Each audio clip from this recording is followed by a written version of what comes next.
Welcome to KnowledgeCity's course on root cause analysis.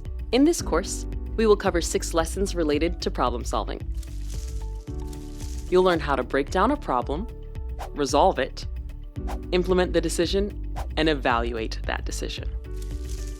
Once you complete this course, you will understand root cause analysis, be able to follow a step-by-step process for problem solving, and implement a useful tool to guide you in the future. In most organizations, problems occur daily, so it's important to address them quickly. When problems are ignored, they grow, and that's why it's everyone's responsibility to recognize and resolve them. Before we delve into how that can be done, let's start by defining a problem.